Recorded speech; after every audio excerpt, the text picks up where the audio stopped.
తండ్రి వెదుగుతున్నది.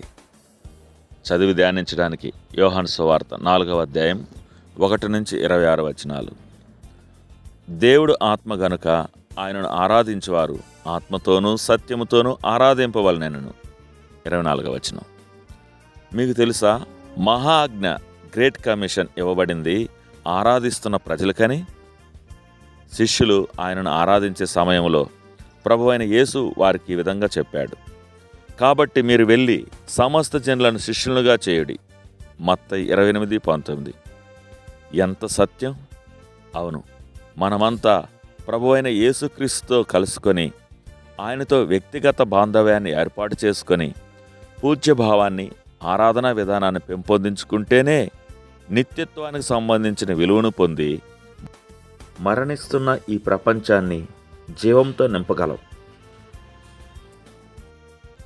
సమకాలీన క్రైస్తవం యొక్క వైఫల్యాలలో ఒకటి, క్రైస్తవులుగా మారిన వారికి దేవుని ప్రార్థించడం ద్వారా అవసరమైన వస్తువులను ఎలా పొందాలి అనేది బోధించబడుతున్నదే కానీ ఎలా దేవుని సమీపించి ఆయనను ఆరాధించాలనేది బోధించబడడం లేదు.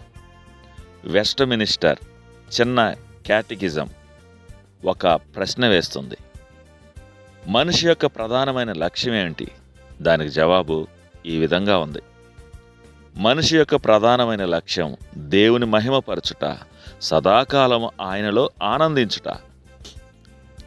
ఆయన పనిని చేయడం ద్వారా కూడా మనము ఆయనను మహిమపరచగలమనుకోండి.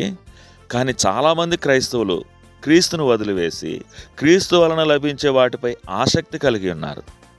దేవుని పూజించడే అలా అన్న దానికే ఎక్కువ ప్రయత్నం అవసరం కానీ ఆయన కోసం పని చేయడం కాదు. ఇందుకు ఎక్కువ శ్రమ అక్కర్లేదు. ఒక వ్యక్తిలో విశ్వాసం కనుగొన్న వెంటనే వారిని పనివారిగా మార్చాలని ప్రయత్నించడం ఎందుకు? అలా జరగాలని దేవుని యొక్క ఉద్దేశం కాదు. ప్రతి క్రైస్తవుడు కానీ లేక ప్రభువైన యేసు యొక్క అనుచరుడు కానీ మొదటిగా ఆయనను ఎలా ఆరాధించాలో నేర్చుకోవాలి. తరువాత పనివాడుగా మారాలని దేవుని యొక్క తలంపు. దేవుడు ప్రాథమికంగా తన యొక్క పంట పొలాలకు పనివారిని సమకూర్చుకునే పనిని చేయడు. ఆయన ప్రధానమైన ఉద్దేశం ఏమిటంటే పడిపోయిన మనుషులను తిరిగి చేర్చుకుని వారు ఆయనను నిజముగా ఆరాధించగలిగే స్థితికి వారు రావడానికి సహాయం చేయడం.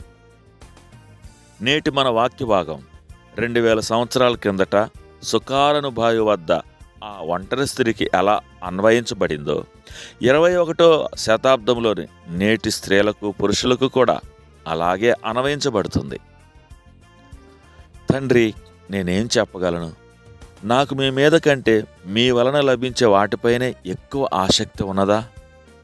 అలాగైతే నా వైఖరిని మార్చుకోవడానికి సహాయం చేయండి.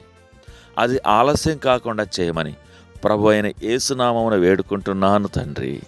ఆమెన్.